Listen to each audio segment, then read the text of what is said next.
Salut à tous et salut à toutes, c'est Xana. Aujourd'hui, petite vidéo pour vous parler de la mise à jour de Noël. Elle ajoute des fonctionnalités intéressantes, pas de fonctionnalités dégradantes comme on a eu les 2 dernières années. Et elle rajoute pas mal de fonctionnalités et j'aurais préféré un peu plus pour certaines, mais on va dire que c'est déjà pas mal que ça arrive. Pour commencer, l'Apple Watch. Alors fini les fameux Tesla for Watch ou autres qui utilisaient justement la montre et qui étaient fortement pratiques. Mais au fil des années que Tesla fasse les mises à jour, c'est devenu assez inutile. Donc désormais, l'Apple Watch permet d'appareiller votre montre en tant que clé pour verrouiller et déverrouiller le véhicule. C'est super pratique parce que on est tous déjà arrivés de laisser le téléphone dans la voiture ou d'être en panne de téléphone. Et bien désormais, l'Apple Watch, qui elle met généralement 2 jours à se vider, servira de clé. Et ça peut être pratique. Alors pour ce faire, donc comme indiqué, il va falloir l'assigner en tant que véhicule. Donc on va aller dans voiture, on va aller dans verrouillage. Verrouillage, je vais donc ajouter une clé. Voilà, je vais aller sur mon application. Donc là, j'ai le pourcentage de batterie, j'appuie dessus. Voilà.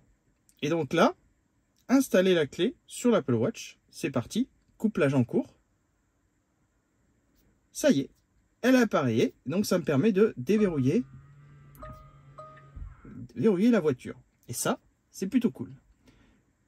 Donc là, on voit que ça a ajouté un nouveau contenu inconnu. Donc je vais l'appeler Watch. Voilà, histoire de savoir ce que c'est. La visionneuse de la dashcam sur le téléphone. Ça, c'est super bien parce qu'effectivement, quand vous avez une alerte, il fallait automatiquement rejoindre le véhicule pour la voir. Désormais, ça sera dans la partie contrôle sécurité et on va tout simplement voir, comme si on voulait visionner la caméra en direct, on pourra voir les séquences qui ont été enregistrées. Alors, c'est un peu lent, je ne sais pas pourquoi, mais bon, vu mon faible réseau, c'est pour ça que ça met du temps à charger sur le téléphone. Mais c'est quand même pratique pour voir. Alors, en plus, ce qui est bien, c'est que ça vous indique à quelle caméra ça a été détecté et à quelle séquence on peut regarder. Donc ça, c'est plutôt cool. Bien entendu, il faut évidemment la connexion premium et avoir dans la partie sécurité du véhicule, donc hop, ici, avoir activé visualisation et caméra depuis l'application mobile. L'énergie définie à l'arrivée, ça c'est une nouveauté que on attendait tous depuis un moment et moi-même ça m'est déjà arrivé d'arriver à destination avec 5 ou 10%. Par exemple, je vais prendre un itinéraire pour aller à Paris. Voilà, à Paris.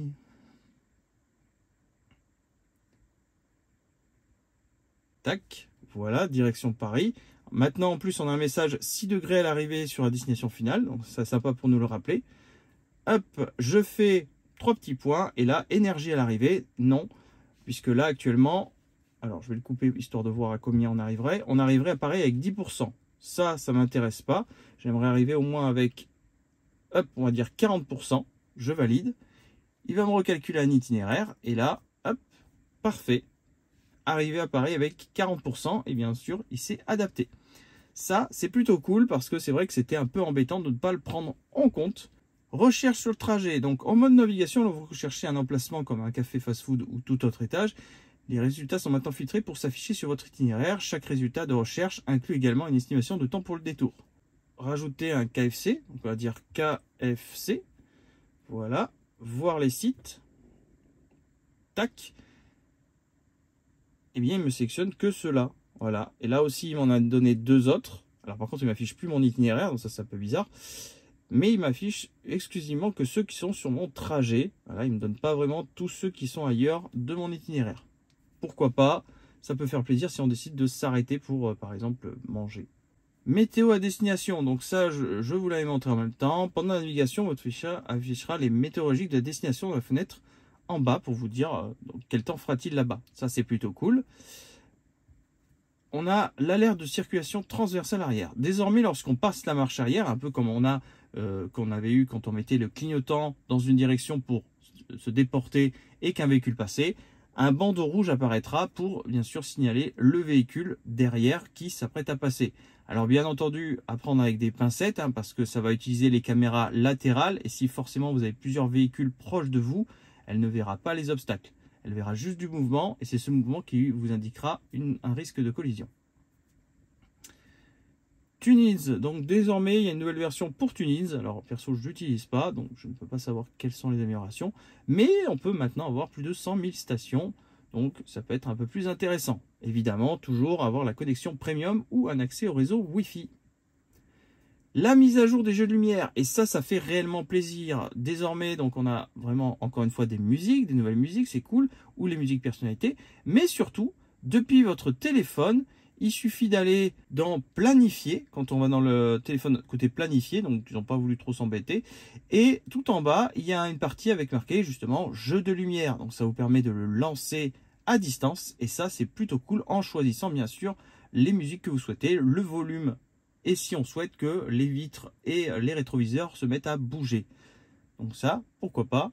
C'est beaucoup mieux parce que c'est vrai que quand je devais montrer aux collègues 5-6 et que je devais retourner la voiture 5-6 fois d'affilée, bah c'était un petit peu, je dirais, contre-productif, on va dire. Alors bien entendu, les live shows personnalisés, maintenant, enfin depuis pas mal de temps, donc il suffit juste de créer un dossier live show et à l'intérieur, vous mettez le nom que vous voulez sur vos créations. Ça vous permet d'en stocker une 50aine sans aucun problème. Et bien entendu, pour rappel, là, il faudra aller dans Toy Boy, donc là où il y a le petit point, programme de spectacle, et là, voilà, on a celui-là et Ready for Assault qui sont arrivés en même temps. Mise à jour cinéma et vidéo. Utilisez la carte multimédia pour lire ou mettre en pause tout contenu vidéo en cours de lecture depuis la navigation Internet ou Tesla Cinéma. Lancez une vidéo depuis le navigateur Internet avant de conduire pour profiter en audio sur la route. Donc désormais, les vidéos se lanceront quand même. Par contre, vous n'aurez plus d'image. Nous sommes dans le moteur du jeu. Si notre vie est un jeu vidéo, c'est ici qu'il a été conçu. C'est ridicule, je suis pas un personnage de jeu vidéo, je suis une personne vivante avec des rêves et des émotions. Ouais, ok, Dac, je suis un perso de jeu vidéo. Est-ce que je peux poser une question? Si c'est un jeu vidéo, où est-ce qu'on met les pièces pour jouer? Oh, punaise, c'est un intello. Contrôle des sièges. Alors ça, c'est une nouveauté qui me plaît bien.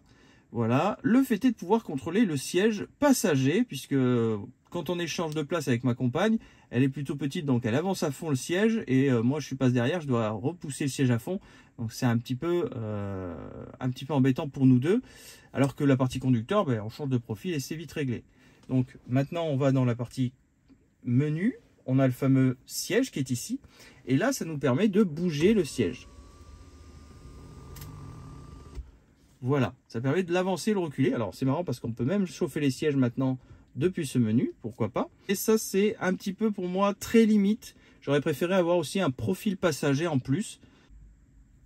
Donc voilà, en ce qui concerne justement le contrôle des sièges, le récapitulatif des entretiens. Ça y est, Tesla nous impose maintenant de faire des entretiens réguliers, hein, tous les 10 000 ou chaque année. Non, je plaisante. Ces entretiens sont là pour vous rappeler que justement, vous avez fait vous-même des modifications. Donc c'est la partie entretien, comme son nom l'indique. Et là, on se retrouve avec plusieurs informations. Le changement de filtre à air habitacle, rotation des pneus, contrôle du parallélisme, nettoyage de la zone caméra, remplacement des plaques d'essuie-glace. Alors évidemment, ce n'est pas obligatoire de passer chez Tesla. Tout simplement, et ça justement j'ai commandé les pièces, j'attendais de le faire. Si j'appuie par exemple sur remplacement des balais, on me dit qu'il faut le changer chaque année. Donc là il n'y a pas eu de date, je fais enregistrer. Et là il me dit vous êtes sur le point de créer un enregistrement dans l'historique. Voilà comme quoi j'ai remplacé les balais d'essuie-glace le 7 décembre avec 52 000 km au compteur. Je confirme. Et voilà, on peut voir que mes balais d'essuie-glace ont été changés le 7 décembre. Et qui me conseille le prochain entretien le 7 décembre 2025. Donc ça c'est sympa pour vous rappeler à vous-même de faire quand même quelques petits contrôles derrière. Voilà, là on vous dit contrôle du parallélisme et nettoyage du pare-brise selon les besoins. Pareil, le pare-brise je l'ai déjà fait. Hop, voilà. Et là il me recommande, pareil, pas de date de prochain entretien. Voilà. Par contre, le changement du filtre habitacle, c'est vrai que je ne l'ai pas fait depuis effectivement la date 2022, donc là où je l'ai changé, mais normalement c'est tous les combien? 2 ans d'intervalle, parfait. Je suis un petit peu en retard, septembre, j'aurais dû le faire en septembre 2024 et on est en décembre. Bon, là ça va. Et la rotation des pneus, je ne l'ai jamais fait. Là je suis plutôt à changer les 2 pneus avant, puis les 2 pneus arrière. Voilà. Et on peut bien sûr demander un entretien. Voilà, et là bien sûr on vous renvoie sur l'application mobile pour prendre rendez-vous. Pour finir, les mises à jour mineures, hein, donc on a maintenant les stationnements à proximité. On reçoit une notification si quelqu'un tente d'ouvrir une portière alors que le mode sentinelle est activé. Donc ça, c'est pas mal. Ça déclenche pas l'alarme, mais ça vous avertit juste que quelqu'un essaye d'ouvrir votre véhicule. La page consommation de l'application énergie, donc maintenant vous affiche les 300 derniers kilomètres. Donc pour ce faire, 3 petits points, le petit carré vert. Voilà. Lorsqu'on navigue vers un superchargeur, maintenant on aura des infos concernant les bornes hors service. Ça vous évitera de vous brancher sur des bornes qui ne fonctionnent pas. L'assistance au maintien de cap est activée. Un nouveau témoin indique les voies disponibles pour changement de voie automatique. Ça, c'est pour ceux qui ont le AP ou le FSD. Ça, pareil, le volume sera automatiquement réduit en marche arrière pour vous aider à vous concentrer sur les manœuvres. Donc, pour ce faire, c'est véhicule. Dans la partie sécurité, il faut aller tout en bas. Et ici, diminuer le volume sur la marche arrière. Et bien entendu, d'autres petites corrections mineures. Il y avait aussi eu une autre mise à jour, mais j'en ai pas parlé parce que je trouvais qu'elle n'était pas très intéressante. C'est concernant la 44. Effectivement, il y a eu l'amélioration, comme d'habitude, par le temps froid. Les superchargeurs compatibles avec la remorque, donc ça oui. Petite nouveauté, malheureusement, pas tip top parce que justement, c'est vraiment pas inscrit directement. Hein. C'est-à-dire que si j'appuie celui-là, classique, et en fait c'est en cliquant sur celui-là, j'ai une petite info ici, adapté au remorquage. Donc ça c'est un petit peu embêtant de vraiment le mettre en tout petit, sachant que je vais là-bas et sachant que j'ai indiqué que ma remorque était active. Voilà, c'est un petit peu dommage ça. Alors petit changement aussi côté GPS. Donc on remarque maintenant le petit rond classique du superchargeur est devenu une espèce de petite bulle avec une pointe. Voilà, pour nous indiquer les superchargeurs à proximité. Et si on dézoome, on peut voir que c'est devenu tout plein de petits points. Donc là, on a les petits points que je suis censé pouvoir accéder. Voilà. Et après, on retrouve, si on zoome un peu plus, tous les autres points que l'on a. Et bien sûr, pour ceux d'entre vous qui ont acheté le AP ou le FSD, on peut désormais utiliser la sortie auto pour déplacer le véhicule. Et on peut être à peu près à 6 mètres. 6 mètres, c'est pas beaucoup. Ça représente une voiture devant votre voiture. Donc c'est pas énorme, mais c'est beaucoup mieux puisqu'avant il fallait vraiment être collé à la voiture pour pouvoir faire cette fameuse sortie auto. C'est tout pour cette mise à jour de Noël. Donc vous inquiétez pas, elle sortira comme d'hab par étapes et vous la recevrez avant Noël, ça c'est sûr. Sur ce, j'espère que cette vidéo vous aura plu et on se retrouve à bientôt pour de nouvelles vidéos. Allez, ciao!